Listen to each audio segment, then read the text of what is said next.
Good morning, dear students. Welcome to my YouTube channel, Bikram Math Academy. Today we will start question number 6 of exercise 3.1. The given question is, given the linear equation 2x plus 3y minus 8 is equal to 0, write another linear equation in two variables such that the given geometrical representation of the pair so formed is intersecting lines. इस equation के according आपको ऐसा देना कि a1/a2 does not equal to b1/b2. तो आपके पास given equation क्या है? देखो, गिवन इक्वेशन है 2x plus 3y minus 8 is equal to 0. इसके अकॉर्डिंग आपने ऐसी इक्वेशन देनी है कि a1/a2 जो है does not equal to b1/b2. तो देखो, मैं इसके अकॉर्डिंग नाम दे रहा हूँ. मान लो मैं x minus 2y plus 6 is equal to 0 दे रहा हूँ. तो देखो आपके पास क्या है, a1/a2 क्या है, 2/1 आएगा.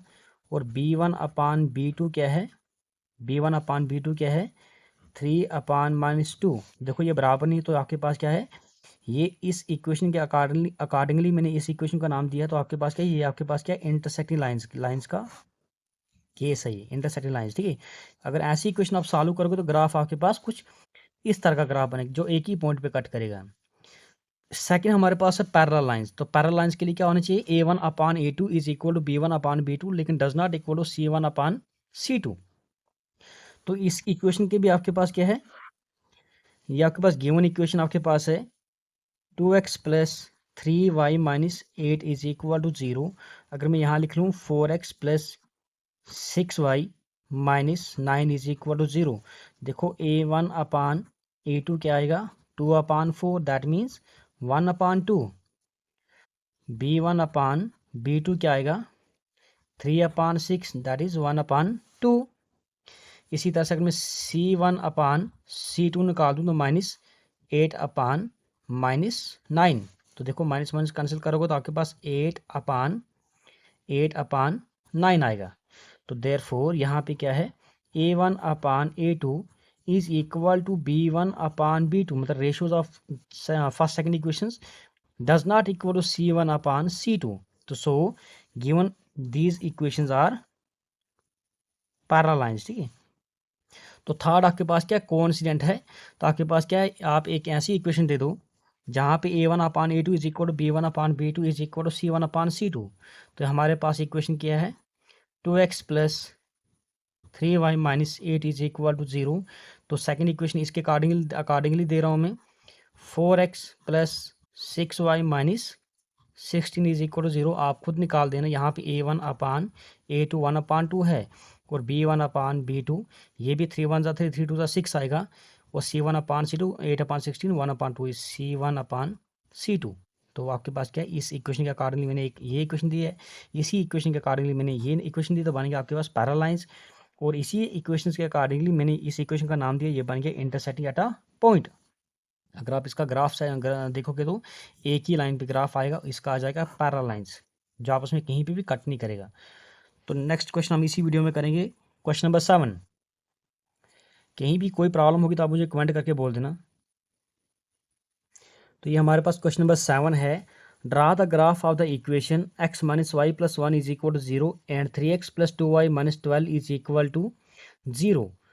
और determine the coordinates of the vertices of a triangle. एक ट्राइंगल जब हम इन दो इक्वेशन का ग्राफ सेट करेंगे तो हमारे पास एक ट्राइंगल बनेगी. तो जब ट्राइंगल बनेगी तो आपने क्या करना है, उसके कोऑर्डिनेट्स जब आप ड्रा करोगे तो आपके पास एक ट्राइंगल बनेगी.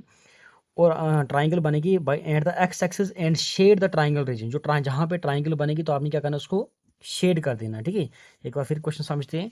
Draw the graph of the equation x minus y plus 1 is equal to 0 and 3x plus 2y minus 12 is equal to 0. Determine the coordinates of the vertices of the triangle. Triangle की जो vertices जो है वो आपको find करने हैं. Found by these lines and the x axis और shade the triangle reason. जहाँ पे ट्राइंगल बनेगी आपने क्या करना है, उसको शेड कर देना है. तो पहली इक्वेशन आपके पास है x minus y plus 1 is equal to 0. तो ये बनेगा x इज इक्वल, इसको ट्रांसपोज करोगे y को तो बनेगा पॉजिटिव y, माइनस को ये -1 आएगा. तो देखो अगर पुट करोगे तो मैं सीधा टेबल ही बना रहा हूँ यहाँ पे, क्योंकि ये आसान है. ये x y, अगर मैं x यहाँ पे अगर मैं y 0 पुट करूं या 1 पुट करूं, अगर मैं y 1 पुट करूं तो x कितना आएगा, 1 में से 1 0। अगर y में 2 पुट करूं, y 2 पुट करूंगा तो x कितना आएगा, 2 में से 1 1। अगर मैं y की जगह 3 पुट करूं तो ये बनेगा आपके पास 3 में से 1 2। सेकंड इक्वेशन क्या है, क्योंकि आप 10th क्लास में, तो इतना तो आना चाहिए। सेकंड इक्वेशन क्या है, 3x plus 2y minus 12 is equal to 0। यह आ जाएगा 3x is equal to 12 minus 2y। तो ये बनेगा x is equal to 12 minus 2y upon 3, 2y upon 3।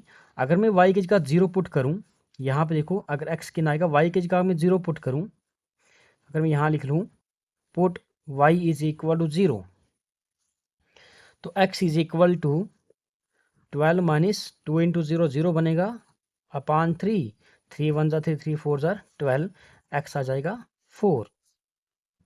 मैं यहाँ पे टेबल साथ साथ टेबल भी बना रहा हूँ। ये y है और ये वाला x है। अगर मैंने y 0 पुट किया तो ये 4 आ गया। तो आप इसी तरह कर लेना। अगर मैं y के जगह अगर 3 पुट करूँ 3, तो ये बनेगा, अगर मैं पुट करूँ y इज इक्वल टू 3, तो x इज इक्वल टू ये बनेगा 12 माइनस 2 इंटू 3 अपान 3।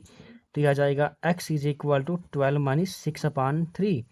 ये बनेगा x इज इक्वल टू, ये बन गया 12 में 6 6 6 को 3 से डिवाइड करो 2। तो मतलब कि x मैंने y 3 डालने पे 2 आ गया। और थर्ड केस में पुट करो, मान लो मैंने पुट किया y इज इक्वल टू 6, तो x इज इक्वल टू ये बनेगा 12, y की जगह 6 6 two 12, 12 upon 3, x is equal to 0 आ गया। x इज इक्वल टू 6 डालने पे 0 आ गया, 6 डालने पे 0 आ गया। तो हमने क्या करना है,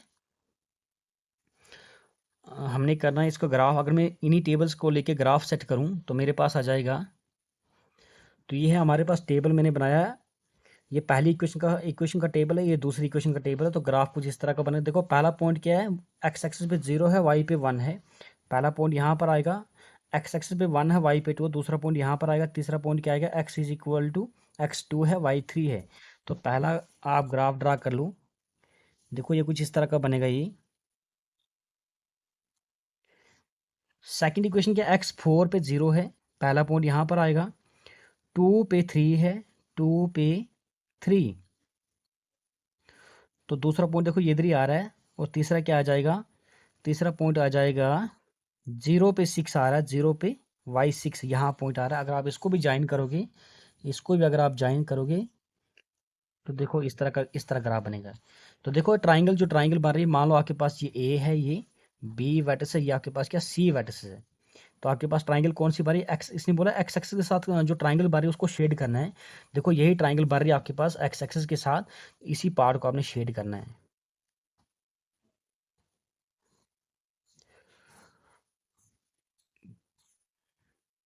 तो उतना खास इंपॉर्टेंट नहीं है, लेकिन थोड़ा कंसेप्ट है तो मैं तभी मैंने करवाया है।